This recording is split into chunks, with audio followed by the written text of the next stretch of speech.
warahmatullahi wabarakatuh.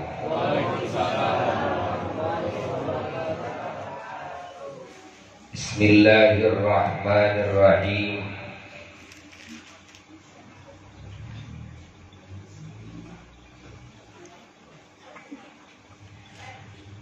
Alhamdulillahi rabbil alamin. Wa afdalus salati wa atammut taslim ala sayyidil awwalina wal akhirin,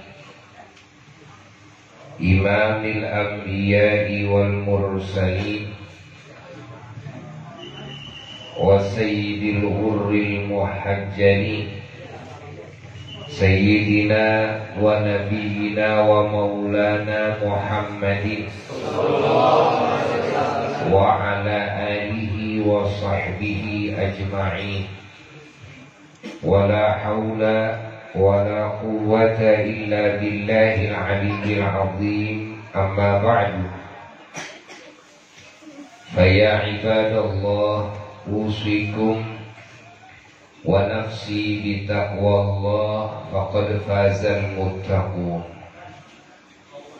Qala Allah ta'ala fil Qur'anil Karim, a'udzu billahi minasy syaithanir rajim. Bismillahirrahmanirrahim.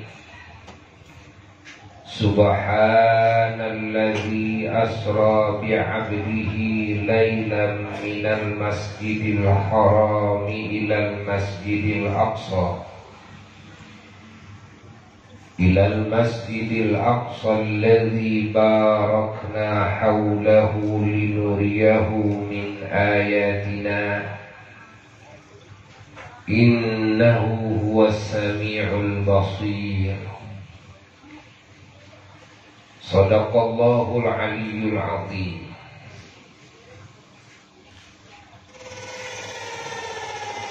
Para jamaah sekalian, hadirin hadirat,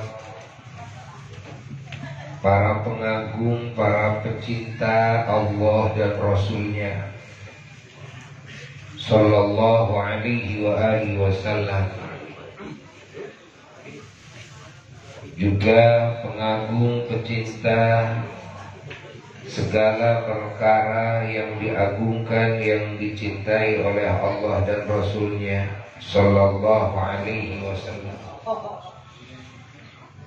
Yang diantaranya yang kita agungkan, yang diagungkan oleh Allah dan Rasulnya adalah diisrakan dan dimi'rajkannya Nabi kita, kekasih kita, imam kita, imam semua Nabi dan Rasul, imam para malaikat, junjunan alam semesta, penutup kenabiannya seluruh para nabi, penutup kerasulannya seluruh para rasul, yang oleh Allah dikasih kedudukan tertinggi di alam semesta, dikasih kedudukan terunggul, terpuji, tercinta, termulia di alam semesta ini. Tidak ada yang menyamai keagungan, keunggulan dalam segala kebaikan satupun ciptaan Allah kepada baginda Nabi besar Muhammad sallallahu alaihi wa alihi wasallam. Begitulah kehendak Allah, bahwa Allah tu'izzu man tasha' wa tudhillu man tasha'. Allah mengagungkan kepada siapapun yang Ia kehendaki, dan Allah juga menghinakan kepada siapapun yang Ia kehendaki.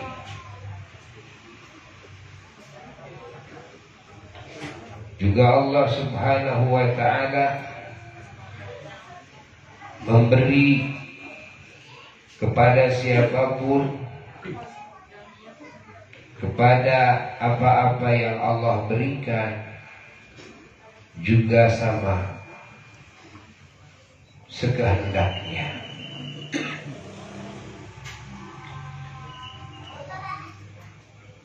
Maka sikap kita kepada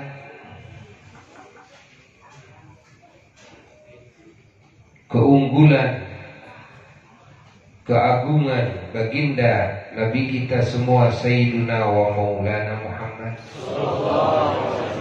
sallallahu alaihi wa alihi wasallam, sikap kita yang pertama, kita harus iman, yakin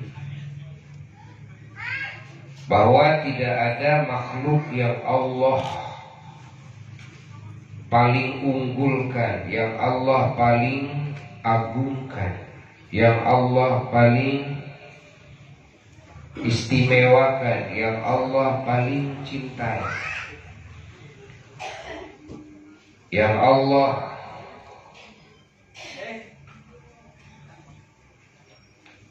paling besar anugerahnya yang Allah berikan kepadanya.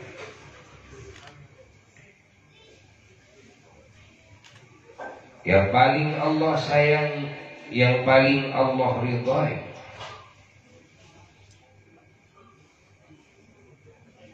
Terkecuali baginda Nabi besar Muhammad sallallahu alaihi wa alihi wasallam, kita wajib meyakini tidak sempurna iman seseorang kalau tidak meyakini kepada keunggulan, kepada keteragungan, ketermuliaan, keterpujian baginda Sayyidina wa Maulana Muhammad sallallahu alaihi wasallam di antara semua ciptaan Allah yang lainnya. Sikap kita yang kedua adalah mengagungkan setinggi-tingginya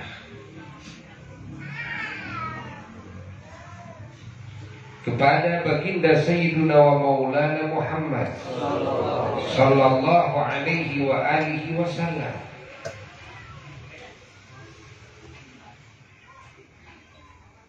Ini sikap kita kepada Nabi kita. Tentunya setelah sikap kita kepada Allah, adapun sikap kita kepada Allah kita sudah maklum. Sekarang berbicara sikap kita sebagai makhluk Allah, sebagai hamba Allah kepada sesama makhluk Allah harus bagaimana? Dan yang dimaksud makhluk Allah di sini yang sekarang akan dibicarakan secara khusus adalah Nabi kita.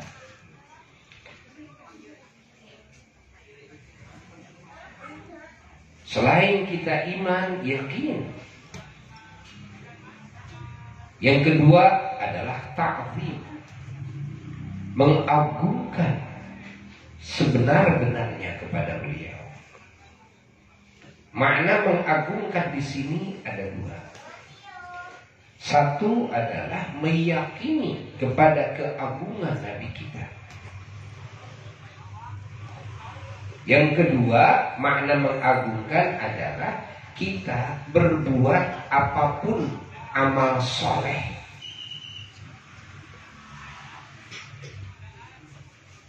atas nama pengagungan kita kepada beliau,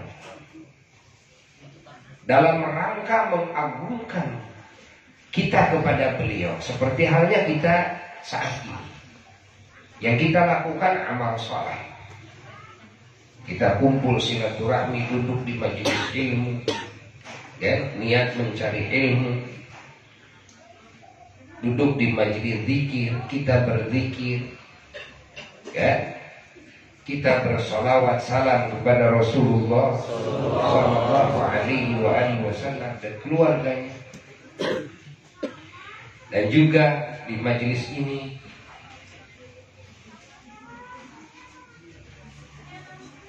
kita melakukan amal soleh yang lain, bukan sekedar sahibul bait saja, Bapak Dede sekeluarga yang memprakarsai acara mulia ini, tapi juga yang hadir semua ikut beramal. Yang kita amalkan, apakah ini amal soleh yang diridhoi oleh Allah atau enggak? Cek saja. Silaturahmi itu amal soleh bukan? Amal soleh. Begitu datang kita, ya, niatnya dari rumah, niat mencari ilmu dan prakteknya mencari ilmu, menyerap ilmu, memahami ilmu, menghafal ilmu, mengamalkan ilmu, amal soleh bukan? Hatta melangkahkan kakinya, hatta hadirnya di sini, semuanya amal soleh. Segala pengorbanan demi mencari ilmu, semuanya amal. Semua amal soleh. Segala pengorbanan di dalam mengamalkan ilmu, semua amal. Segala pengorbanan di dalam mengajarkan ilmu kepada yang lain, juga bagian daripada amal soleh. Datang sini, sudah datang, assalamualaikum, baca salam, menjawab yang disalami dengan waalaikumsalam warahmatullahi wabarakatuh. Salam dan menjawab salam amal soleh bukan? Salamannya, rangkul-rangkulannya, senyum manisnya di hadapan sesama, ya. Lalu juga sapaan kepada sesama dengan sapaan yang indah, penuh kasih sayang, kata-kata yang lemah lembut, yang penuh kasih sayang, kata-kata yang penuh dengan nasihat, penuh dengan hikmah, penuh dengan ilmu, amal soleh bukan? Lalu di sini berpikir, bersolawat, ya, amal soleh bukan? Berdoa, amal soleh bukan? Ya. Ada yang sedekah, bukan? Amal soleh bukan?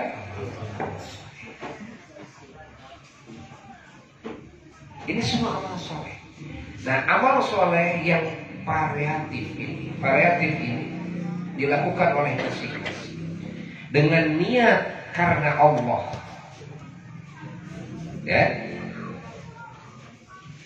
Lalu ini semua dikaitkan kepada apa ini amal soleh yang kita lakukan? Kepada pengagungan, ya, yang ada dalam hati kita. Pengagungan kepada siapa? Jelas, yang pertama kepada Allah. Yang kedua kepada Nabi kita Sayyiduna wa Maulana Muhammad, ya. Mengagungkan segala urusan Nabi, mengagungkan Isra Mi'rajnya Nabi, mengagungkan ajaran yang dibawa oleh Nabi, mengagungkan sunnah-sunnah Nabi, ya. Pahami oleh kita semua. Nah, amalan yang kita amalkan ini bersama, kita niatkan ikhlas karena Allah, lalu amal ini, ya, dikaitkan kepada pengagungan. Nah, ini arti pengagungan yang kedua, ta'zim yang kedua. Kalau ta'zim yang pertama hanyalah dalam hati, meyakini kepada keagungan, meyakini kepada agungnya Allah, agungnya Rasulullah SAW, agungnya segala perkara yang diagungkan oleh Allah. Nah, jadi ada dua arti pengagungan, dan di sini dua-duanya dilakukan oleh kita, ya. Pengagungan pengagungan yang di dalam hati itu masuknya kepada wilayah iman.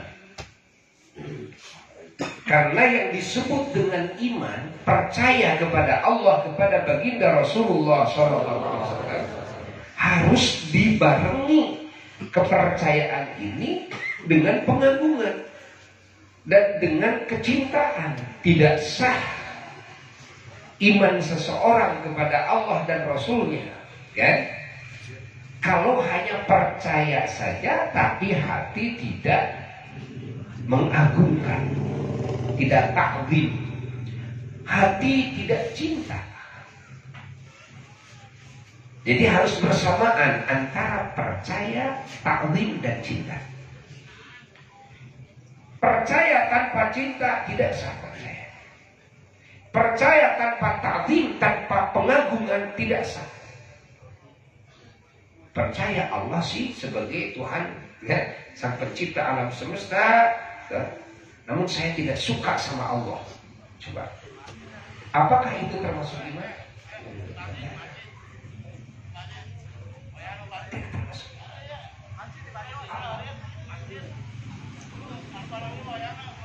Allah. Inilah yang dilakukan oleh iblis. Iblis itu percaya bahwa Allah adalah Rabbul Alamin, Zat yang maha suci dari segala sifat kekurangan, Zat yang maha sempurna. Percayakah iblis? Percaya. Nah, iblis itu kan ibadahnya kepada Allah di alam yang agung, di tempat yang agung, di aras, di surga, di langit. Wah, hebat iblis. Waktunya beribu-ribu tahun beribadah kepada Allah. Tapi Allah sebutkan di dalam Quran, wa kana minal kafirin. Iblis itu masuknya kelompok kaum kafirin. Padahal iblis percaya. Dalam bahasa Arab, percaya itu adalah iman. Ya kan? Namun tidak cukup percaya yang disebut dengan iman itu. Iman itu kepercayaan yang bercampur baur dengan ta'zim dan mahabbah, dengan pengagungan dan cinta. Maka baru kelihatan ketika oleh Allah Subhanahu wa ta'ala iblis diperintah sujud kepada Nabi Adam alaihissalatu wassalam. Ketahuanlah di sana bahwa iblis itu percaya kepada Allah sebagai Tuhan yang hak, namun iblis tidak ta'zim, tidak mengagungkan Allah. Iblis tidak cinta kepada Allah.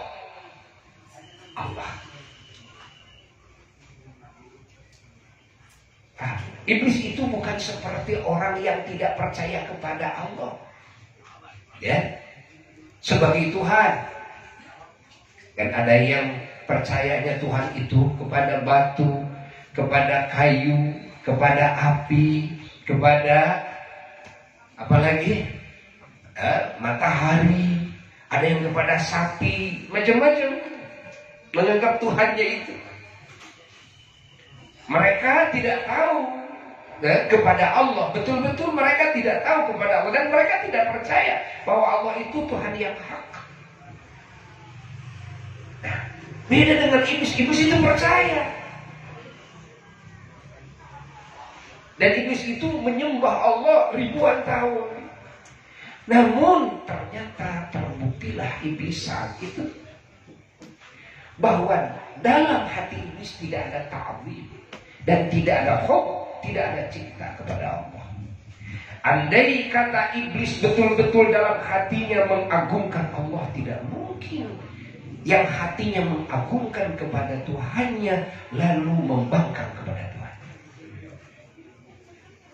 Kalau dalam hati iblis itu ada mahabbah, cinta kepada Tuhannya, tidak mungkin hati yang penuh dengan cinta tidak taat kepada yang dicintai oleh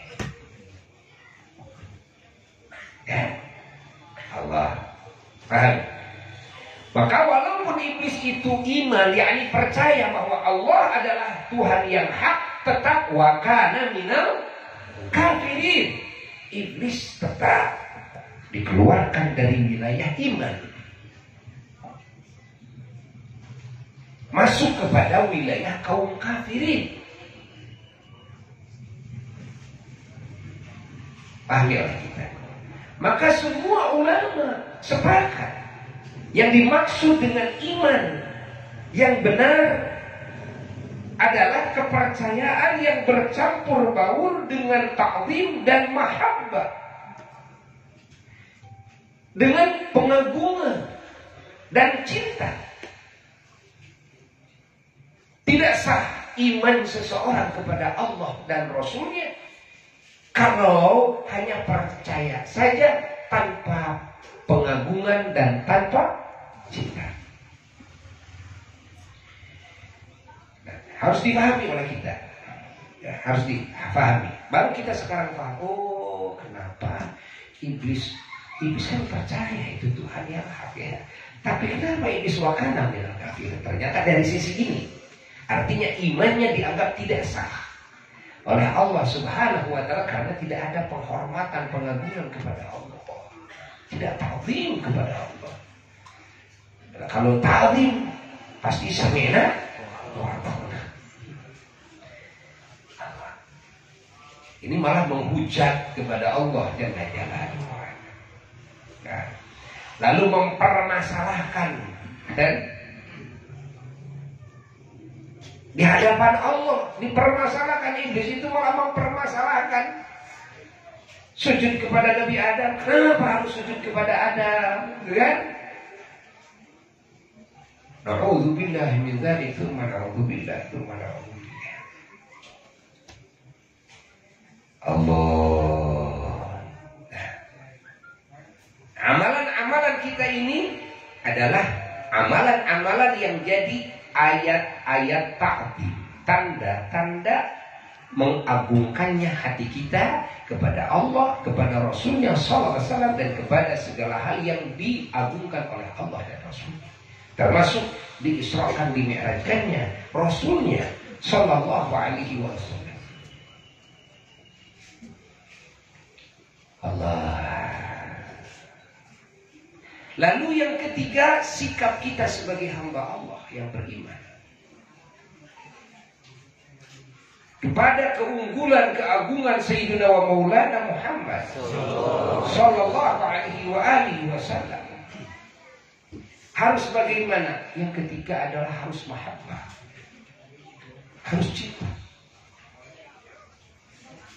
Maka tanpa cinta tidak sah iman kita.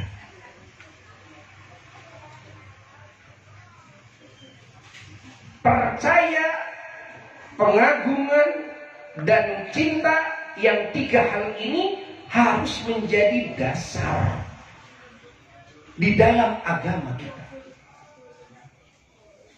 Harus menjadi fondasi, harus menjadi asas di mana kita membangun Islam di atas yang tiga itu, di atas kepercayaan, di atas ta'zim, pengagungan, di atas mahabbah, kecintaan.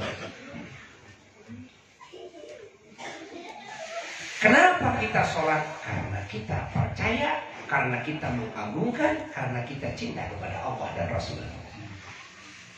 Kenapa kita puasa? Kenapa kita mau mencari ilmu? Kenapa kita mau berkorban? Kenapa kita mau sedekah jariyah dan sebagainya? Kenapa? Dalam urusan ibadah kepada Allah, alasannya dasarnya adalah tiga. Satu, dasarnya karena saya percaya, ya. Kedua, karena saya mengagungkan. Ketiga, karena saya cinta. Tanpa dasar ini, segala pengorbanan manusia, walaupun dikata ini ibadah, jika tidak ada dasar yang tiga ini, maka semuanya sia-sia. Semuanya tidak akan dianggap oleh Allah, sholatnya, puasanya, hajinya. Itulah yang dilakukan oleh kaum munafikin. Namanya pemimpin kaum munafikin Abdullah bin Ubay. Abdullah kan namanya saja sudah subhanallah, sudah islami, hamba Allah kan. Padahal Abdullah bin Ubay ini kentongnya kaum munafik. Orang-orang yang munafik di Madinah. Apa arti munafik di sini?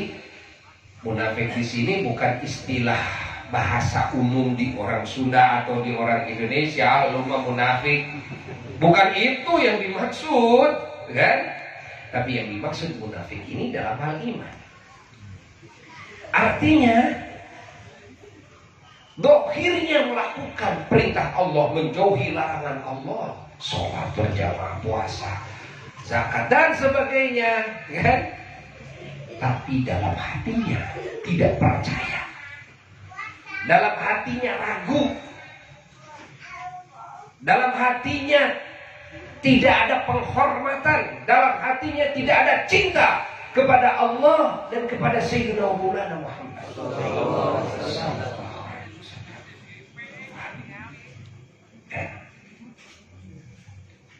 Maka tatkala ada permasalahan, bagaimana hukumnya kaum Yahudi?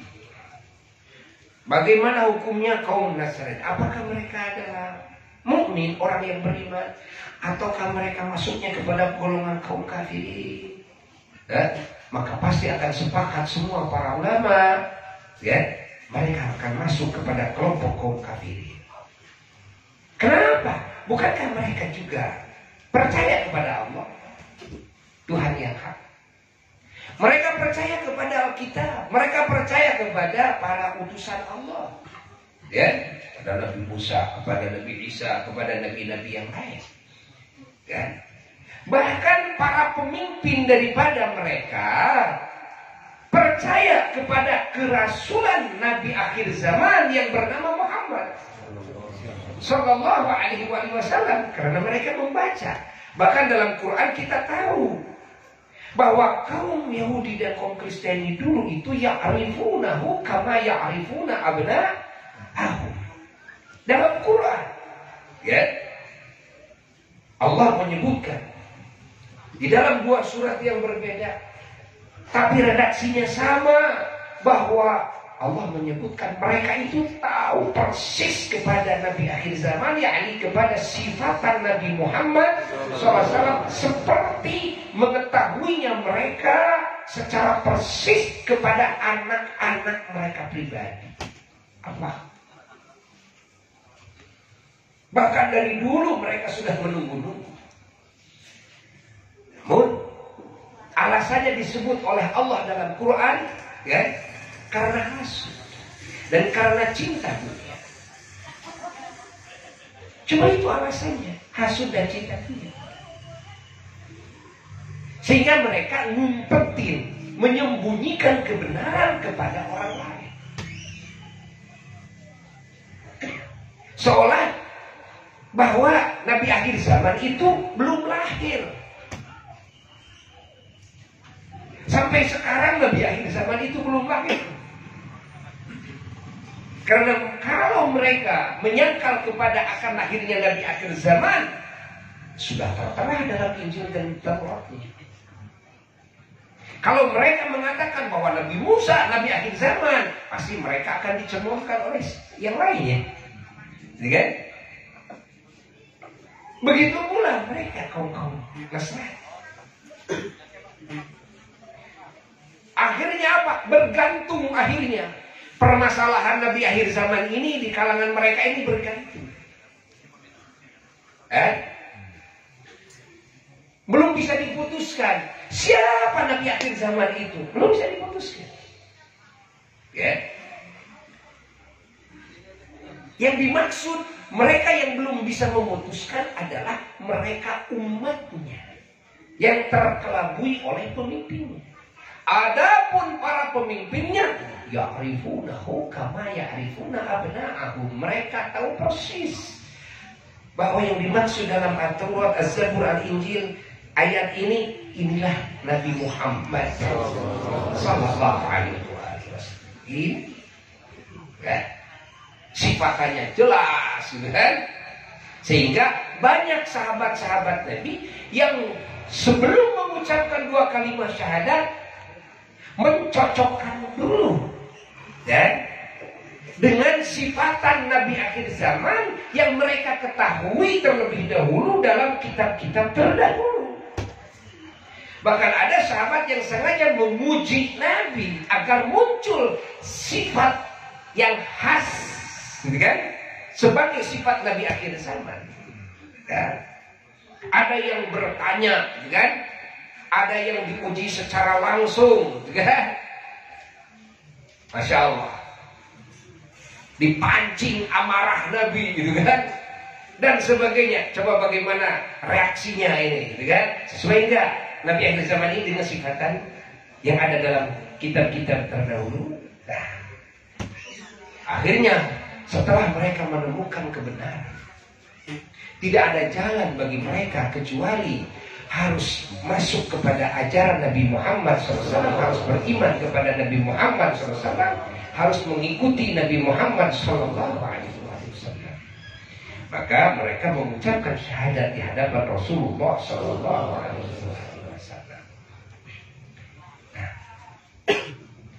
Allah, Allah, Allah, Allah, Allah, Allah. Pahami oleh kita semua,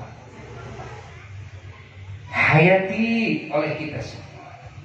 Nah, jadi mereka iman, para pemimpinnya iman, percaya kalau itu Nabi akhir zaman, ya percaya. Kalau percaya iman dong, iman. Kalau iman bukan kafir. Loh, kenapa disebut iman tapi disebut kaum kafirin? Ya? Ada beberapa hal yang menjadikan mereka keluar daripada wilayah imannya. Ya. Apa di antaranya? Ya. Yang intinya adalah ketika tidak ada hubnya, tidak ada cintanya, dan tidak ada ta'zimnya. Seperti iblis.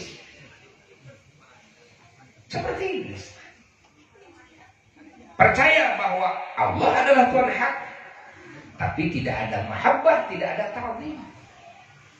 Ya? Yang ada malah benci kepada Nabi Muhammad SAW. Mengajak orang-orang memusuhi Nabi Muhammad SAW dan memusuhi umatnya. Allah mengajak orang-orang mendustakan kerasulan Nabi Muhammad sebagai Nabi akhir zaman, Nabi terakhir. Mendustakan Al-Quran sebagai kalamullah. Subhanallah. Apa sih sebabnya? Ya sebabnya tadi adalah sebabnya tidak ada cinta dan tidak ada ta'zim. Walaupun ada percaya. Kalau tidak percaya, tapi cinta tidak ada. Itulah yang mengeluarkan mereka. Maka karena sudah tidak ada cinta, yang ada adalah benci. Tidak ada ta'zim, yang ada adalah meremehkan. Maka lahirlah berbagai ucapan-ucapan dan tindakan-tindakan yang buruk, yang bejat, yang mereka lakukan terhadap Sayyidina wa Maulana Muhammad sallallahu alaihi wasallam dan keluarganya dan para sahabatnya dan umatnya. Dan penghinaan kepada Al-Quran, penghinaan kepada ajaran Islam. Allah ini menjadikan mereka wakamu minal kafirin. Mereka termasuk kelompok yang kafir. Maka cinta ini dan pengagungan ini harus diajarkan dari dini. Berbarengan dengan pengajaran kepercayaan, keyakinan. Maka tanamkan, ajarkan cinta. Karena mengajarkan keyakinan berbeda dengan teknik mengajarkan cinta. Berbeda dengan teknik mengajarkan takzim, mengagungkan. Lain.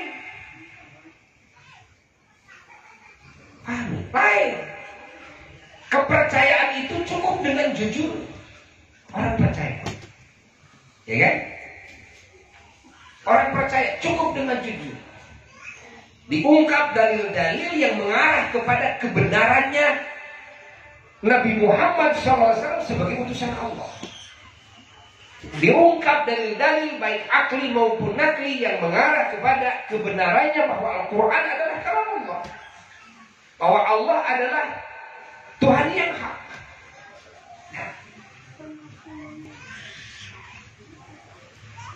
Bagaimana cara mendidik hati agar hati ini cinta? Mulai. Ini harus berguru kepada ahli cinta. Ya. Cinta itu suatu perasaan hati, sifat hati. Ya. Yang mana cinta ini biasanya bisa muncul kepada apapun atau siapapun, ya, yang terlihat keindahannya atau keunggulannya, keistimewaannya, apalagi sampai kepada kesempurnaannya. Itulah cinta. Walaupun saat itu menemukan hanya dari satu sisi, tidak dari sisi-sisi yang lainnya. Ketika hati terpaut kepada sisi keunggulan hal tersebut, kan? Keindahan hal tersebut, nah, kesempurnaan hal tersebut, maka hati ini akan jatuh cinta. Banyak yang cinta kepada bola. Ya, karena apa? Karena apa? Melihat keunggulan, keistimewaan cara memainkan, akhirnya jatuh cinta. Nah, ada yang jatuh cinta kepada wanita, kepada laki-laki. Kadang jatuh cinta ketika menyaksikan keindahan parasnya. Ada yang jatuh cinta ketika melihat dan kemahirannya, kecerdasannya, kan? Atau melihat keilmuannya, atau melihat kesolehannya, atau melihat apapun. Intinya ada sesuatu yang unggul, ada sesuatu yang indah, apalagi yang sempurna, maka hati ini akan jatuh cinta. Disinilah pendidikan kepercayaan berbeda dengan pendidikan cinta. Kalau hati kita ingin cinta kepada Allah dan keluarga kita, anak-anak kita, murid-murid kita, masyarakat kita, ingin supaya mereka hatinya bisa cinta kepada Allah dan Rasulnya, ya caranya harus seperti itu. Artinya apa? Kenalkan kesempurnaan Allah. Kenalkan, kan, kesempurnaan baginda Nabi besar Muhammad. Karena bukan cuma Allah itu maha indah, Nabi itu adalah makhluk terindah. Bukan cuma, ya, Nabi itu adalah makhluk yang paling unggul dalam segala kebaikan. Ya. Namun juga bahwa Nabi kita Shallallahu Alaihi Wasallam adalah ciptaan Allah yang Allah sempurnakan dalam berbagai sisi-sisi sifatnya. Allah sempurnakan, Masya Allah, dalam anugerah-anugerah yang Allah berikan kepadanya, dalam ketinggian pangkatnya, dalam keilmuannya, dalam amaliyahnya, dalam kesolehannya, dalam akhlaknya, ya, kata dalam postur tubuhnya, kata dalam kegantengannya, Allah sempurnakan. Nah, tidak akan bisa hati kita jatuh cinta kepada Rasulullah SAW hanya kita dengar bahwa beliau adalah utusan Allah. Saya percaya bahwa Nabi Muhammad utusan Allah, tapi belum tentu saya cinta kepada Nabi Muhammad. Benar nggak? Disinilah perlunya terus diungkap, dibuka. Bagaimana kesempurnaan Sayyidina Muhammad, bagaimana keunggulan Sayyidina Muhammad, bagaimana keistimewaan Sayyidina Muhammad, bagaimana keindahan Sayyidina Muhammad. Harus terus dibicarakan. Begitu pula tentang Allah. Percaya bahwa Allah Tuhan hak. Siapa Tuhan kita? Allah. Anak juga bisa percaya, tapi belum tentu bisa cinta. Untuk supaya bisa cinta bagaimana? Harus terus dikenalkan kepada kesempurnaan Allah, kemahasucian Allah dari segala sifat kekurangan. Artinya tidak ada kan kekurangan sedikit pun di Allah. Inilah makna subhanalladzi asra. Subhanalladzi, maha suci zat Allah. Maha suci dari apa? Dari segala sifat kekurangan. Kalau Allah maha suci dari segala sifat kekurangan, artinya Allah bersifat dengan segenap sifat kesempurnaan. Karena kalau ada yang tidak sempurna, dikit saja berarti ada apa? Ada kurang. Kalau ada kurang berarti maha suci enggak? Ya tidak maha suci. Tuh. Maka kalimat yang Allah gunakan ketika Allah mau mendongengkan kan, kejadian mengisrokan nabinya, hambanya, rasulnya, yakni Nabi kita Shallallahu Alaihi Wasallam. Pertama-tama Allah mempublikasikan dulu, kan? Memproklamasikan dulu tentang apa? Kemahasucian dari segala sifat kekurangan, yakni kemahasempurnaan. Wah, Masya Allah, zatnya dengan segenap sifat kesempurnaannya. Maka dengan kalimat subhana ini ya, harus bisa difahami oleh semua hamba-hamba Allah bahwa Allah adalah zat yang maha sempurna.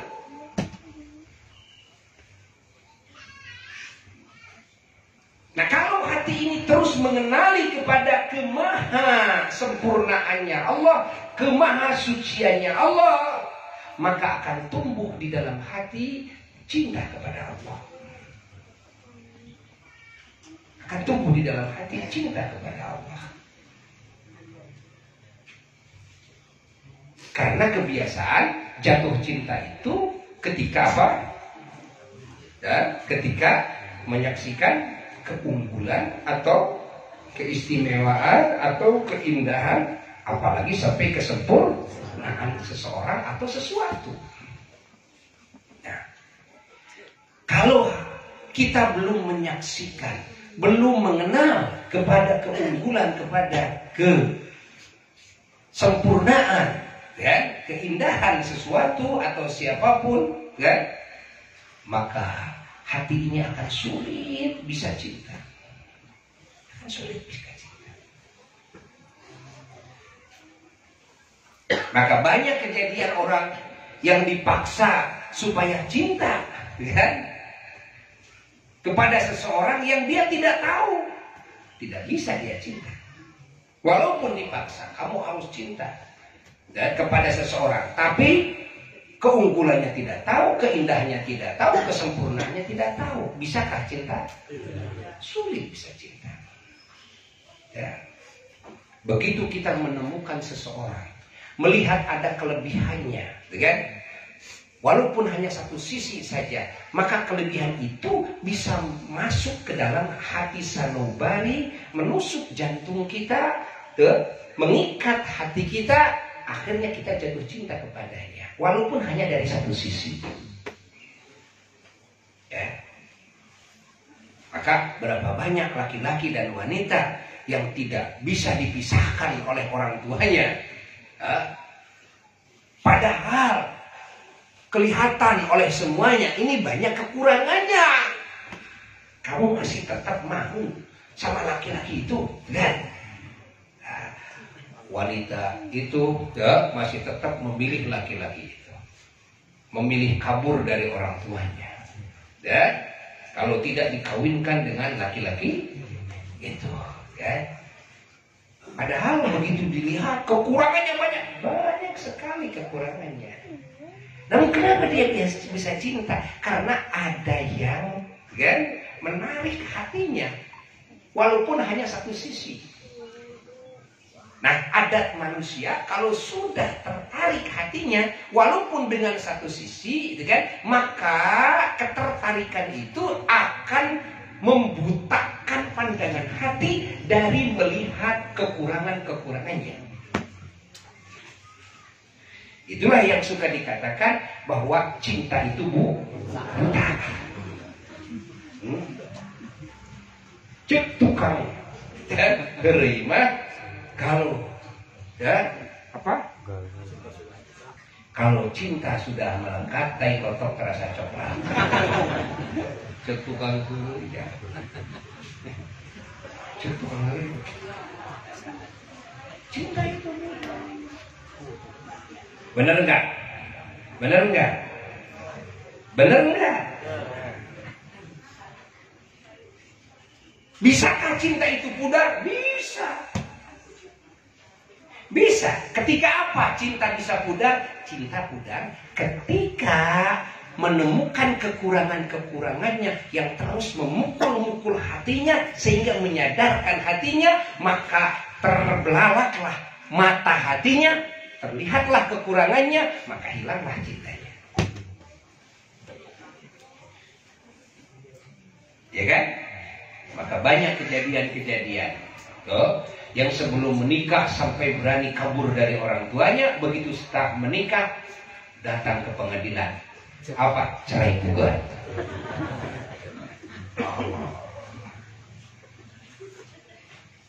Kurang apa? Cantik, ganteng, gitu kan? Kurang apa dia? Pintar, kaya, dan sebagainya. Benar. Banyak kelebihan-kelebihannya. Benar, benar. Namun sayang, hati sudah terpukul dengan kekurangannya.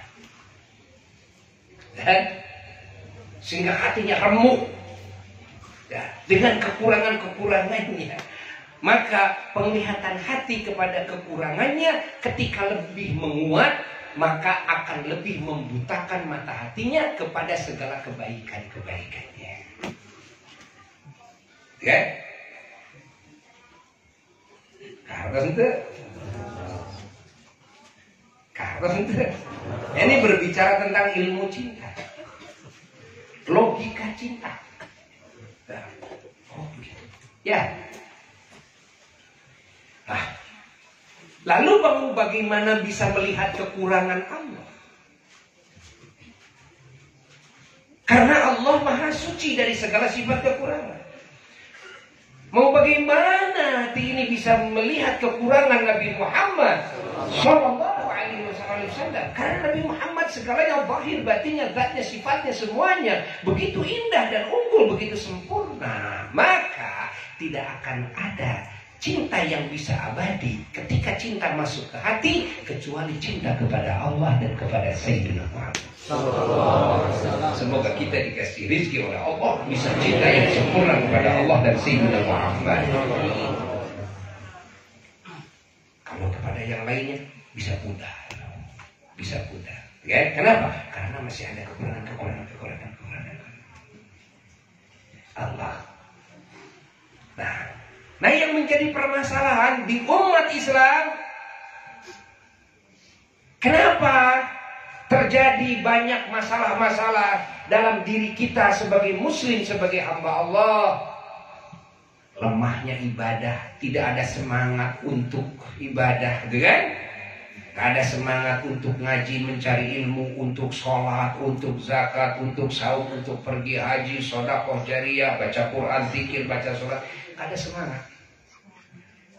Sifatnya masih terpaksa. Ya? Atau kalau ada ya, hal-hal lain yang bisa menarik saya, apa? Dikasih kan kopi, dikasih makan kan, baru semangat saya ngaji. Kenapa? Wah, nyate gitu kan ya. Nah, baru kan. Nah, apa yang menjadi sebab? Apa ini yang menjadi sebab sampai berani kita maksiat kepada Allah, berani melupakan Allah, ya, berani mendurhakai Allah, menentang hukum Allah, berani melakukan warna-warni kemunkaran, berani mendolimi sesama makhluk Allah, sesama hamba Allah, tidak takut dengan murka Allah, dengan siksa Allah, tidak takut dengan balasan dari Allah Jalla Jalaluhu wahda, ya.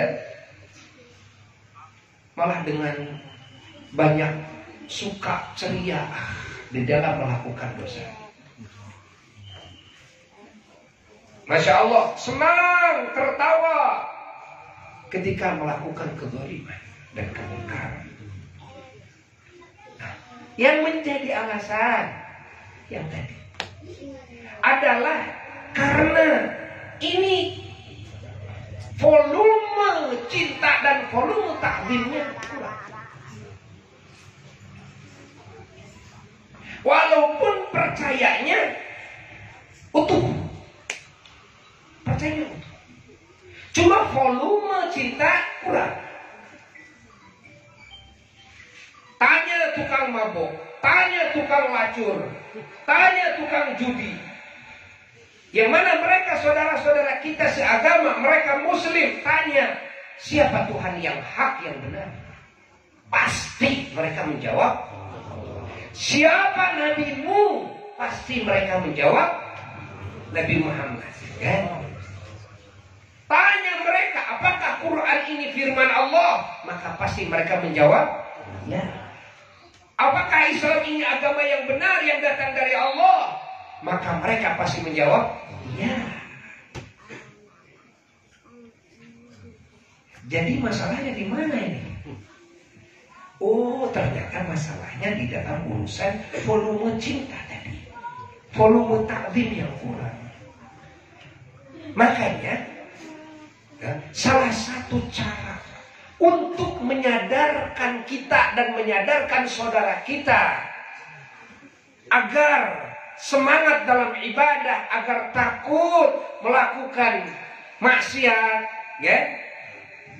Apa caranya? Caranya terus kita kan mentafakuri kemahasuciannya Allah, mentafakuri kesempurnaannya Allah, mentafakuri kan, ingat keberadaan Allah, mentafakuri kekuasaan Allah, mentafakuri kan, ingat kebaikan Allah, ditafakuri melalui apa? Melalui semua ciptanya. Hayati kan, diri kita ini tidak jadi sendiri kok, kan? Siapa yang berani ngaku bisa bikin dirinya sendiri? Kalau bikin dirinya sendiri tidak bisa, apalagi bikin diri orang lain. Kata ilmuwan tidak akan berani mengaku. Kata iblis pun kalau dia ngaku saya yang bikin kamu, pasti ditertawain. Nah, oke, tidak bisa. Ya. Coba, tidak mungkin ini ada tanpa ada zat yang mengadakan. Tidak mungkin semua alam semesta ini teratur tanpa ada zat yang mengatur. Masya Allah. Tidak mungkin penuh rahasia dan hikmah tanpa ada zat yang memenuhi ciptaannya itu dengan hikmah dan rahasia. Apa? Pasti ada yang bikin. Hayati oleh kita. Jadi ini semua ciptaan siapa? Jadi ini semua pemberian siapa?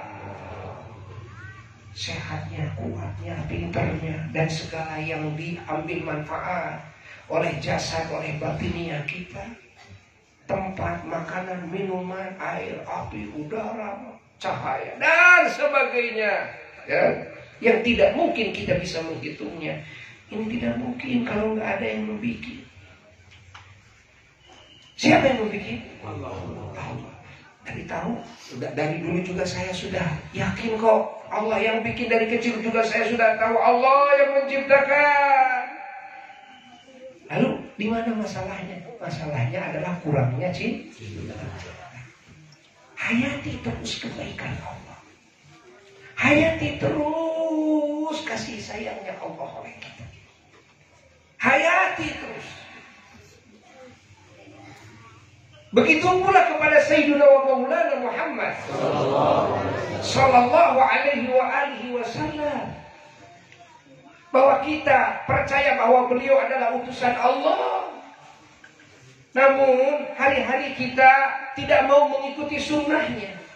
Di dalam rumah, di kantor, di pasar, di mana-mana, kita tidak mau mengikuti kepada sunnahnya, tidak mau menghidupkan sunnahnya. Yang dihidupkan adalah bahkan sunnah orang-orang kafir.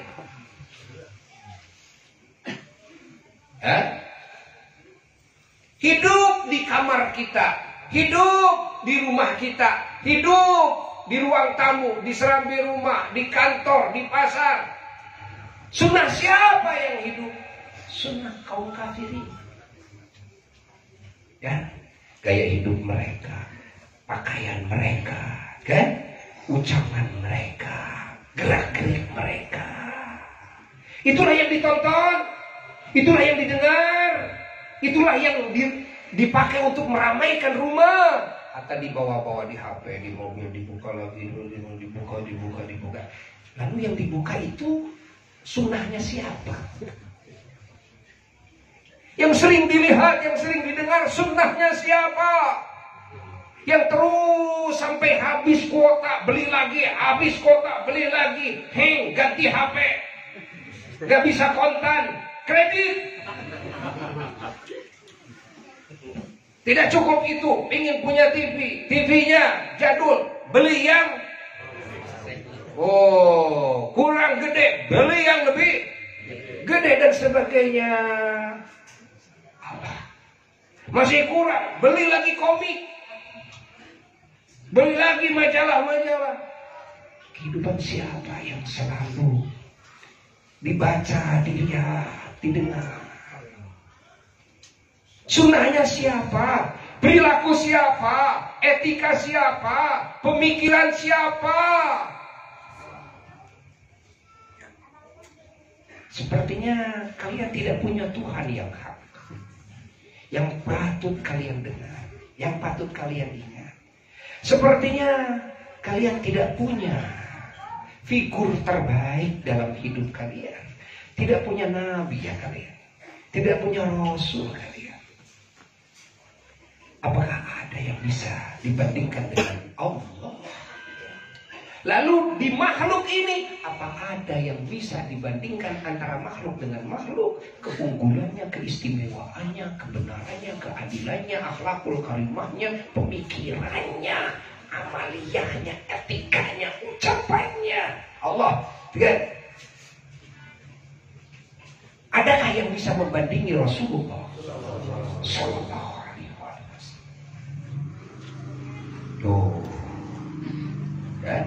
Inilah yang menjadi kesalahan kita. Kita harus sadar ini yang menjadi kesalahan kita. Maka para ulama wajib kita syukuri, mengajarkan kepada kita. Kali-kalilah setahun sekali umat Islam, ayo peringati keunggulan Nabi kalian, bahwa Nabi kalian pernah diisrokan dan dimi'rajkan oleh Allah. Itu salah satu tanda ketinggian derajatnya, di mana semua makhluk Allah nggak ada yang dikondisikan oleh Allah seperti Allah mengkondisikan Nabi kita semua. Tidak ada yang pernah diisrokan, dimi'rajkan oleh Allah Jalla Jalaluhu wahda. Isra Mi'raj sebagai lambang keunggulan Nabi kita Sayyidina wa Maulana Muhammad. Ketahui. Ya, setahun sekali lah. Ayo peringati kelahirannya. ungkap keagungan kelahirannya, bahwa hanya kelahiran Nabi kita yang diistimewakan oleh Allah, yakni yang paling diistimewakan oleh Allah. Ya, hanya kelahiran Nabi kita. Lalu ungkap bagaimana keunggulan-keunggulannya yang lainnya. Di masa kecilnya bagaimana keistimewaannya, di masa remajanya bagaimana keistimewaannya, keunggulannya. Jangan sampai kan akhirnya ada yang berani mengatakan Nabi Muhammad di masa kecil itu ya sama seperti anak-anak kita umumnya di masa kecil, ingusan dan sebagainya dan itu ini. Lah, itulah karena apa? Ya karena tidak tahu keistimewaan Nabi Muhammad di masa kecilnya. Ya namanya yang lahir lah sama aja lahir, gitu aja lahir, namanya lahir sama aja lahir. Nah, nggak bisa disamakan. Berarti kamu tidak tahu kepada keunggulan kelahiran Nabimu sendiri. Kelahiran yang berbeda dengan kelahiran umumnya manusia yang dilahirkan. Bagaimana keistimewaannya? Yang menunjukkan kepada bahwa yang dilahirkan ini adalah ciptaan Allah yang teristimewa di sisi Allah. Ya, yang paling diagungkan dan diunggulkan oleh Allah dari semua ciptaannya. Allahumma salli wa sallim wa barik alaihi wa ala alihi wa sahbihi. Jadi harus sering diungkap oleh kita, bukan dibid'ahkan. Lah, Maulid Nabi dibid'ahkan, Isra Mi'raj dibid'ahkan, padahal yang dibicarakan keagungan Nabi, bukan kejelekan Nabi. Benar nggak? Coba yang diagungkan kebenaran Nabi atau kesalahan Nabi? Hah? Keistimewaan Nabi atau kekurangan Nabi? Kesempurnaan Nabi atau kecacatan Nabi? Keindahan Nabi atau kejelekan Nabi? Masa membicarakan keagungan Nabi sendiri jadi bid'ah, sementara film-film kehidupan orang-orang kafir, pemikirannya dan sebagainya malah dipikir, dilihat, didengar siang dan malam. Gak usah pakai dalil. Kenapa? Sesuatu yang sudah jelas, kan? Maka pasti tidak akan memerlukan dalil. Benar nggak? Ini apa? Ini apa? Apa dalilnya? Loh, yang sudah jelas ini kelapa kok masih ditanya dalil? Ini udah jelas kelapa kok ditanya dalilnya? Bahwa mengingat Nabi Muhammad SAW dari sisi mana saja bagus tuh, bagus, gak usah ditanya dalilnya. Enggak? Justru dipertanyakan kenapa kamu umat Nabi Muhammad malah yang kamu ingat, yang kamu lihat, yang kamu dengar siapa? Kok bukan Nabi Muhammad ya? Yang hari-harinya kan? Kamu menghabiskan umur kamu itu lihat siapa? Kehidupan siapa? Sifat siapa? Ucapan siapa? Pemikiran siapa? Gaya hidup siapa?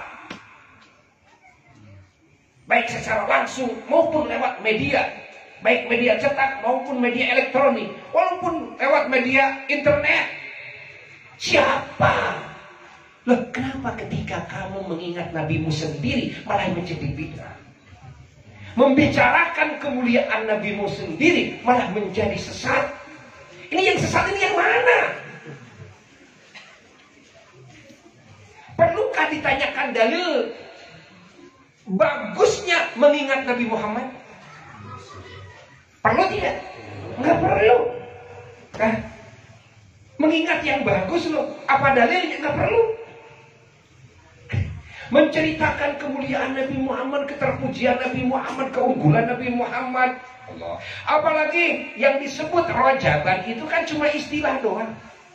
Istilah dari apa? Ini peribahasa saja daripada kan kita mengingat atau kita mengetahui bagi yang belum tahu, kan?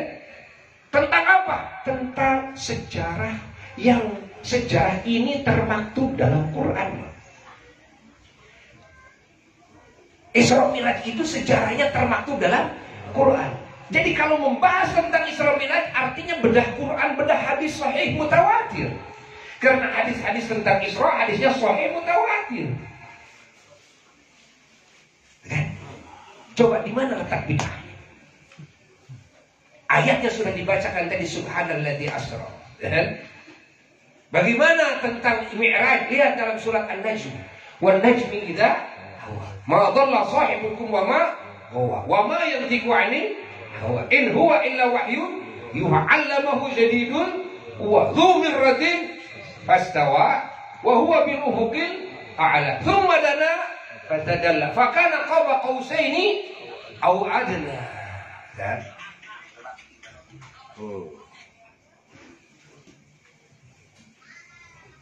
Ini menceritakan Mi'raj.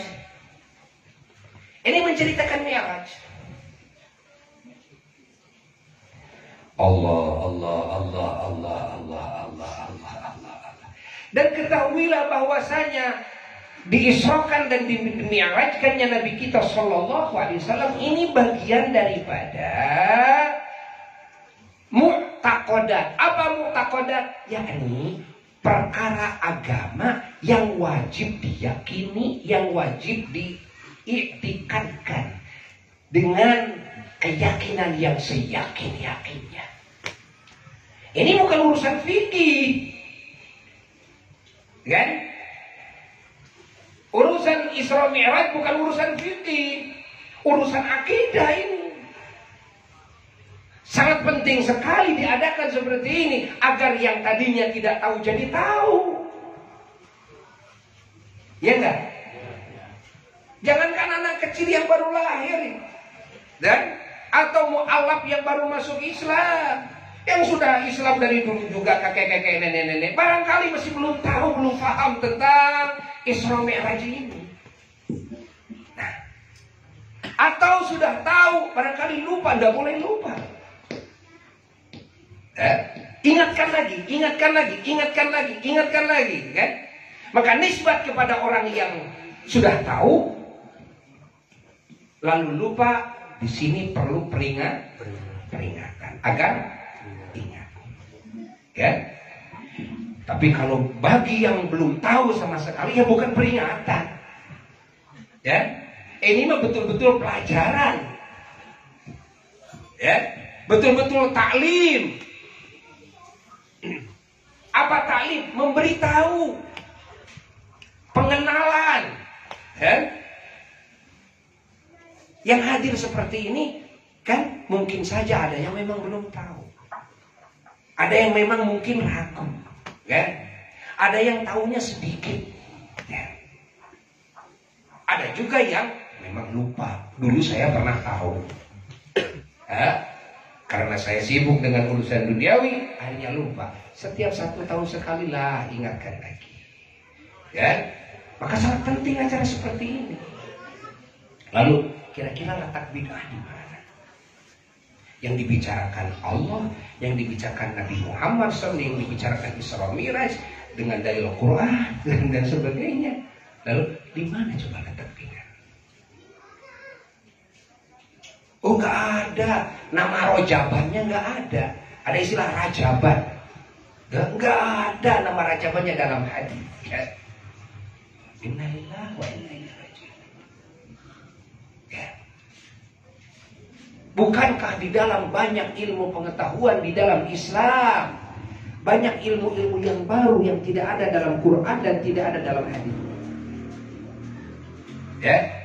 Bukankah banyak sistem belajar mengajar yang memang tidak ada dalam Quran dan hadisnya?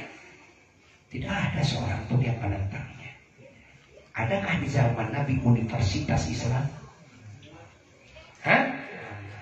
Lalu kalian bikin nama universitas dalam hadis tidak ada, dalam Quran tidak ada. Anda bikin sendiri loh, ya kan? Bukankah ini bid'ah dolalah nantinya? Nah. Ada lagi yang berbicara, saya memandang bid'ah itu bukan dari sisi itu. Dari sisi apa? Bahwa mengetahui Isra Mi'raj, meyakini Isra Mi'raj itu tidak ditentukan di bulan Rajab saja. Di rumah juga bisa, di kamar juga bisa, di mana juga bisa, gitu kan? Kalau begitu sama dong. Benar. Sama dengan saya, di mana saja bisa, kapan saja bisa. Benar. Lalu yang salahnya di mana? Yang salahnya ketika ditentukan tanggal sekian, kita artinya mengkaji tentang Isra Mi'raj, tempatnya di loh. Kalau itu yang disebut bid'ah, nanti kalian juga menjadi orang yang bid'ah. Kenapa? Apakah mencari ilmu ada waktu yang ditentukan? Hah? Ada tempat yang ditentukan? Lalu bukankah kalian juga suka memilih tempat dan waktu yang khusus dalam mengkaji ilmu? Ada rutinan di masjid ini, di pesantren ini, kan? Setiap hari loh, saya nggak pernah dengar setiap hari dalam hadis, dalam Quran harus ngaji, ya? Yang ada perintah mencari ilmunya, tapi menetapkan waktunya, menetapkan tempatnya dan teknisnya nggak pernah saya dengar. Apakah ini akan disebut bid'ah? Hah? Pasti siapapun yang akan melakukan satu amal, ya, yang tidak ditentukan oleh Allah waktunya dan tempatnya, pasti akan ditentukan oleh pribadinya masing-masing. Mau tidak mau, kalau itu disebut bid'ah, maka semuanya juga jadi bid'ah. Kalau semua jadi bid'ah, nggak akan ada pengajian di muka bumi ini. Kenapa? Takut semua. Oh, pantesan banyak orang yang tidak mau ngaji gitu ya, karena takut bid'ah. Saya mau ikut pengajian rutinan di sini, kan? Setiap hari Minggu atau hari Ahad atau hari Jumat, dicari-cari hadisnya, ngaji setiap hari itu, waktunya pada asar atau pagi atau nggak ada dalam hadisnya. Aduh, takut bid'ah, akhirnya nggak ngaji. Oh, di sana ada rutinan hari kan? Hari Senin rutinannya, waktunya pada zuhur. Saya cari dalam hadis, dalam Quran, udah ketemu lagi. Oh, udah saya nggak mau lagi. Gitu. Hah? Innalillahi wa inna ilaihi. Allah. Ada yang tidak mau ikut setiap malam Jumat baca Yasinan. Dan ada yang suka baca Yasin, baca Waqiah, ya, berjamaah di masjid, gitu kan? Kenapa? Karena nggak ada dalam hadisnya setiap malam Jumat baca Yasin atau baca Waqiah. Andai kata iya, nggak ada dalam hadisnya, gitu kan? Terus yang ada apa? Dalam hadis, dalam Quran, yang ada memang harus baca Quran, oke. Bukankah Yasin itu baca Quran? Hah? Bukankah surat Waqiah baca Quran? Oh iya, kan? Iya. Lalu kenapa ditentukan Yasin? Bukankah Quran itu semuanya? Bukan cuma Yasin. Oke, sekarang kalau kamu mau baca Quran, baca ayat yang mana saja. Bukankah kamu juga pasti akan memilih dan menentukannya? Saya mah tidak baca Yasin, oke. Saya mau baca Al-Baqarah, saya mah. Bukankah yang menentukan Al-Baqarah sekarang Anda sendiri? Ya enggak? Benar tidak? Gak ada keterangan malam Jumat harus baca surat ini, surat ini, surat ini. Baik. Suka Anda baca Quran? Suka, kan? Ya. Setiap hari, ya. Suka. Yang berapa Anda baca Quran? Saya sebelum kantor baca 1 juz. Apakah ada dalam hadisnya sebelum kantor baca Quran? Tuh, heureun kena teh. Maneh mah nunyeun tambang maneh, nunyeun gegenir maneh, tuluy dibikeun ka buya, tuluy ku buya diringkuskeun ka maneh. Geus kitu diteungeulkeun deui teh gegenir kana hulu maneh, remuk sia. Nah, ini yang pemikiran seperti ini yang sempit. Ini sempit, kan? Saya nggak mau hadir dalam acara Maulid Nabi. Kenapa? Karena bid'ah. Bid'ahnya dari siapa? Kan? Mana yang sebut bid'ah? Masa mengenal Nabi? Cerita Nabi kok. Nabi dilahirkan, Nabi cerita si gua dari gua hantu juga, si buta dari gua hantu. Saya masuk luka kok. Nggak ada yang membid'ahkan. Loh, cerita tentang Nabi sendiri. kelahiran Nabi begini, sebelum lahir ceritanya begini, di zaman dulu bagaimana keagungan Nabi sebelum dilahirkan, lalu di masa dihamilkan, lalu ketika masih kecil, dalam masa kecil, ketika terus sampai masa kenabiannya dan sebagainya. Apa salahnya? Di mana letak salah? Di mana letak jeleknya? Ada lagi yang berbicara begini, oh karena di sana yang dalam riwayatnya banyak hadis-hadis palsu. Wallahi demi Allah, yang disebutkan oleh para ulama, kalau kalian mengenal kepada ilmu hadis, maka kalian tidak akan menemukan hadisnya yang palsu. Kalau yang dhaif benar adalah. Namun bukankah hadis dhaif sepakat para ulama boleh menjadi referensi di dalam hikayat kisah, di dalam keutamaan amal, fadhailul amal, dan di dalam nasihat. Ini sepakat para ulama. Kalau Anda menganggap bid'ah dhalalah dikarenakan ada dalil-dalil yang dhaif yang dipakai, dianggapnya jadi bid'ah dhalalah, maka berarti Anda sudah keluar daripada pemikiran semua ulama di muka bumi.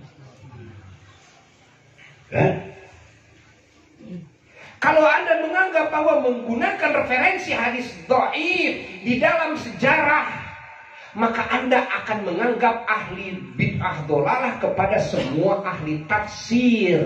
Hatta Imam Ibnu Katsir sendiri akan Anda dhalalahkan, akan Anda bid'ahkan. Kenapa? Lihat di dalam semua tafsir para ulama ahli tafsir, dalam kitab tafsirnya pasti akan Anda temukan banyak hadis-hadis yang dhaif yang dipakai referensi. Namun ini kan urusannya dalam sejarah ini. Sejarah nabi-nabi terdahulu, sejarah umat nabi terdahulu dan sebagainya, banyak referensi yang dhaif. Yang dhaif bukan yang palsu. Dhaif sih dhaif, maudhu ya maudhu. Ya kan? Jangan dianggap disamakan dhaif itu dengan maudhu, lalu orang ditakut-takuti dengan dhaif. Lah, justru dhaif harus jadi referensi kita ketika kita mau melakukan keutamaan amal. Karena keutamaan amal adanya dalam hadis-hadis dhaif. Kebanyakannya, sebagian ada dalam Quran, ada dalam hadis sahih, dalam yang mutawatir ada. Tapi kebanyakan keutamaan amaliyah ini adanya dalam hadis dhaif. Pakai itu hadis dhaif sebagai referensi kita. Dhaif bukan palsu, ingat. Jelas tidak? Lihat bahwa yang disebut di dalam kitab Maulid, baik Barzanji maupun Daiba maupun Azab maupun Maulid Nadha, Maulid Syaraful Anam maupun Qasidah Burda, kan? Adhiyaul Lami dan yang lainnya, kitab-kitab maulid yang menyusunnya ahli hadis, yang menyusunnya ahli tafsir. Mereka lebih tahu, kan, daripada kalian. Mereka lebih tahu daripada kalian. Di dalamnya ada referensinya Quran, di dalamnya referensinya hadis sahih mutawatir, ada yang hadis sahih, ada yang hadis hasan, serendah-rendahnya hadis dhaif. Mana yang disebut bid'ah coba oleh? Ya, udah. Ya, sekarang saya tidak jadi membid'ahkan. Karena sudah paham. Ada yang lagi yang saya masih mengganjal, saya anggap bid'ah. Apa? Kalau ada maulid Nabi suka menyembelih domba. Suka, gitu kan? Raja baru masak-masak, makan-makan dan sebagainya. Ya. Allah. Dan ini tidak ada keterangannya. Loh, Anda mencari keterangan menyembelih domba masa? Anda mencari keterangan, kan? Bikin makanan. Saya tanya, Anda manusia apa malaikat? Ya manusia, suka makan, suka minum, ya suka. Dihalalkan menyembelih domba untuk makan, ya dihalalkan. dengan bikin makanan minuman, gitu kan, dihalalkan untuk dimakan, dihalalkan untuk disedekahkan, ya lebih bagus. Sahibul Bait bikin makanan minuman lalu disedekahkan kepada yang lain, kan? Kan nggak ada dalam hadis Qur'annya kalau pengajian lalu di sana harus bikin makanan dan sebagainya. Nggak ada. Innalillah wa inna ilaihi raji'un. Masya Allah. Ada apa tuh di dalam otak kita? Ada apa? Sehingga sesuatu yang enteng seolah menjadi sulit. Kalian nonton bola aja sambil makan kacang. Hah? Benar gak? Kopi dan sebagainya. Hah? Anda bid'ahkan tidak? Hah? Bagusan mana? Coba. Makanan minuman yang digunakan untuk kekuatan yang kekuatannya untuk ngaji, mencari ilmu, dan makanan minuman yang digunakan untuk kekuatannya untuk nonton bola. Mana yang lebih bagus? Justru makanan minuman itu diciptakan oleh Allah. Khalaqalakum ma fil ardi jami'a. Semua yang ada di bumi Allah berikan kepada kita untuk diambil manfaat. Namun kalian, kata Allah, wa ma khalaqul jinna wal insa illa liya'budun. Namun ingat, kalian aku ciptakan kan untuk ibadah. Artinya bumi dan seisinya kan aku berikan kepada kalian, ambillah kan dunia ini, kelolalah bumi ini, ambil manfaatnya untuk dimakan, diminum, dipakai dan sebagainya. Namun itu semua harus dijadikan sebagai bekal ibadah kepadaku, karena tujuan inti kamu diciptakan hanyalah untuk ibadah kepadaku. Bukankah ngaji ini ibadah? Justru sebaik-baiknya memberi makan adalah kepada yang ibadah. Cesenter. Lain ke tukang alajo. Alajo. Dangdut mah tong make jeung kudu make kadaharan keur bae sih natapa we. Bener henteu? Teu perlu make cikopi lah, teu perlu eta mah rek gaple mah. Catur gaple ngobrol, maneh mah ngobrol ngilur ngadel gitu kan. Ngaler ngidul. Delak dok di cikopi ya. Beak 3 gelas. Make bolu, make kacang garuda segala rupa. Padahal rek naon? Ngamodalan naon? Ngamodalan ngobrol, ngamodalan gaple, ngamodalan catur, ngamodalan nonton. Bukan hal yang memang kan tidak ada nilainya di sisi Allah. Yang bukan ibadah kepada Allah, kenapa kalian modalin? Sementara ibadah kalian kepada Allah, kenapa kalian tidak modalin? Ini pertanyaannya.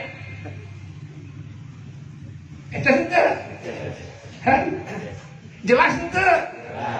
Seharusnya kalau kita punya rezeki, kan, gunakan untuk ibadah, baik ibadah kita maupun ibadah yang lain. Undang tetangga, adakan pengajian. Ngaji ini ibadah semuanya. Ayo sedekah kepada yang ngaji. Mana yang lebih baik? Tuh kan? Harusnya begitu pikirannya, bukan malah menjadi bid'ah.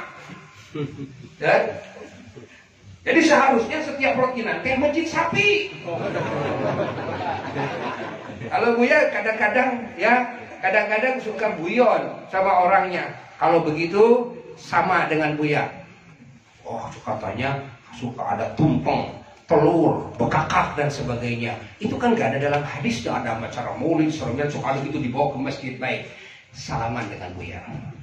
Sama kalau begitu prinsipnya dengan Buya. Aneh dia. Loh, sama bid'ah. Iya, sama Buya juga dibid'ahkan. Emang seharusnya gimana? Seharusnya sop cokor, sepaket, ya, lasanya, kan? Sapi kuning. Sudah tidak zaman nasi kuning mah. Nasi kuning telur gugulutukan, apalagi telur dibagi 4. Itu mah kan manhajnya, itu gaya hidupnya orang yang korek. kopek, merek hese, ngekrek, cap, jahe, butut, apa itu? Jadi sudah tidak zaman. Itu mah dulu, memang dulu yang paling hebat itu memang tumpeng dan telur. Memang orangnya miskin dulu itu.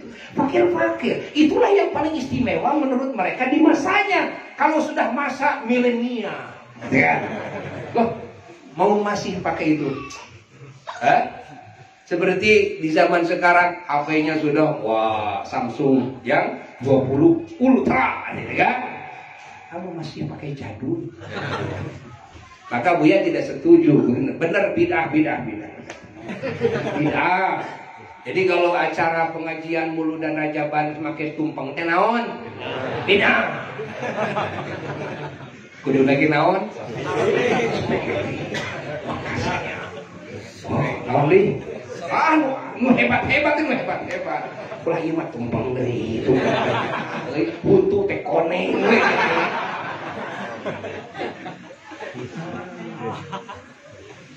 Eces. Oh begitu ya. Nah sekarang yang ketiga, kepercayaan bisa tumbuh karena melihat kejujuran. Kecintaan bisa tumbuh karena melihat keindahan atau keunggulan, apalagi sampai kesempurnaan. Sekarang takzim, pengagungan dalam hati, ya. Meyakini, mengakui kepada keagungan sesuatu atau keagungan seseorang. Beda mengagungkan dan cinta lain-lain. Bagaimana cara menumbuhkannya? Cara menumbuhkannya harus dikenalkan hati ini kepada ketinggian derajatnya. Ya? Paham? Harus diketahui bagaimana ketinggian Allah Al-Aliyyul Azim. Kan? Bagaimana ketinggian kedudukan baginda Nabi besar Muhammad. Ya kagak akan hormat kepada yang agung kalau memang tidak tahu sisi keagungannya. Ya enggak? Ya? Benar enggak? Allah.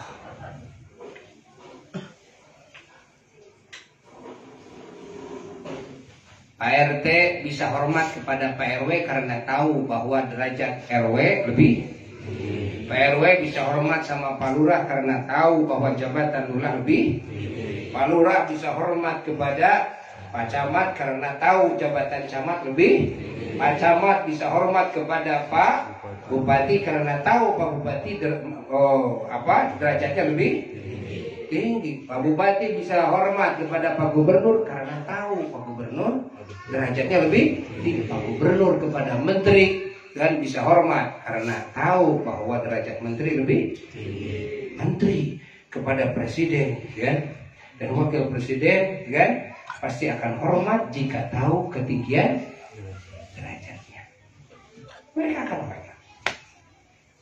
Bagaimana mungkin manusia bisa hormat kepada Tuhannya, kepada Allah, kalau tidak tahu maha agungnya Allah?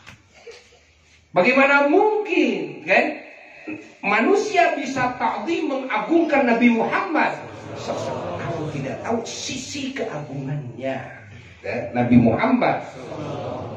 Bagaimana mungkin umat Islam atau manusia bisa mengagungkan kepada Al-Quran kalau tidak tahu sisi keagungannya?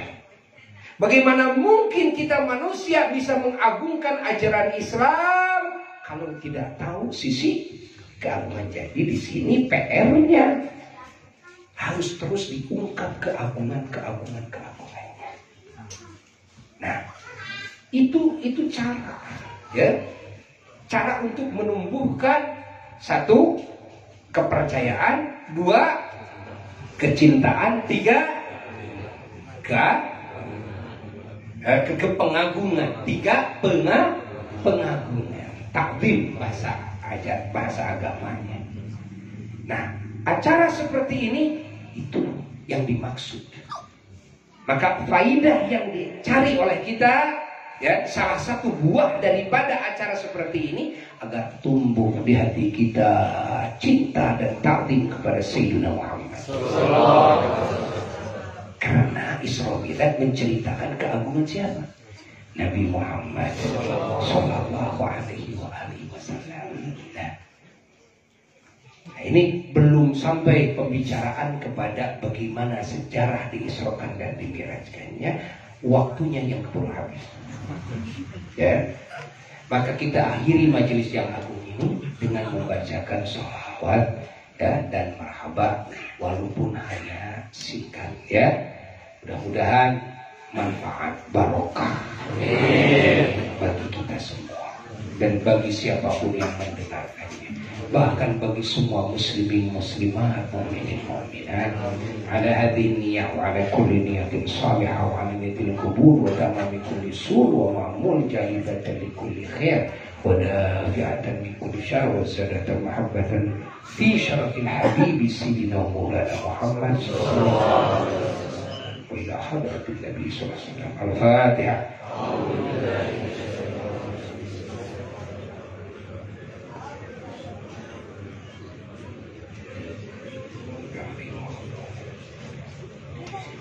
إن الله وملائكته يصلون على النبي يا أيها الذين آمنوا صلوا عليه وسلموا تسليما اللهم صل وسلم وبارك عليه وعلى آله وصحبه ولما تم من حمله صلى الله عليه وسلم شهران على مشهور الأقوال المروية توفي بالمدينة المنورة أبوه عبد الله وكان قد اجتاز بأخوانه بني عدي من الطائفة النجارية ومكث فيهم شهرا سقيما يعانون سقمه وشكواه ولما تم من حمله صلى الله عليه وسلم على الراجل 9 أشهر قمرية وآن للزمان أن ينجلي عنه الصدى وترى أمه صلى الله عليه وسلم ليلة مولده صلى الله عليه وسلم آسية ومريم عليهما السلام في نسوة من الحضيرة القدسية وخذها المخاض فولدته صلى الله عليه وسلم نورا يتلألأ سنا صلى الله على محمد صلى الله عليه وسلم صلى الله على محمد صلى الله عليه وسلم يا نبي السلام عليك يا رسول سلام عليك يا حبيب سلام عليك صلوات الله عليك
سيدنا محمد صلى الله عليه وسلم إسراء معراجه صلى الله عليه وسلم ومولده صلى الله عليه وسلم وجزئيته وكليته صلى الله عليه وسلم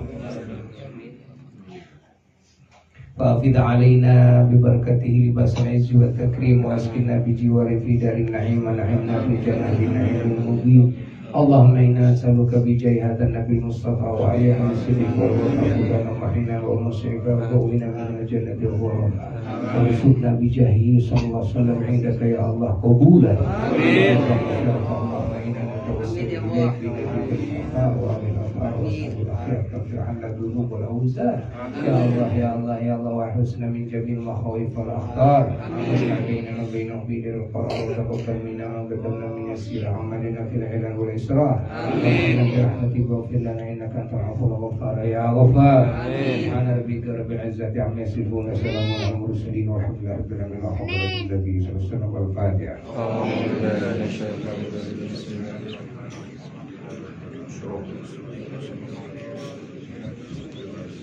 Pada semua para jemaah, malam Jumat sekarang adalah pembukaan lagi pengajian rutin Majelis Taklim Bersatu MTB di Masjid Agung Banjaran insyaallah. Ya, acaranya awal ya. Semoga bisa hadir panjang umur. Sehat, lancar segala urusan, jauh segala bala, dikabul segala doa, segala dosa, di semua aib, ditinggikan derajat, panjang umur semuanya, dapat syafaat Nabi semua. Wassalamualaikum warahmatullahi wabarakatuh.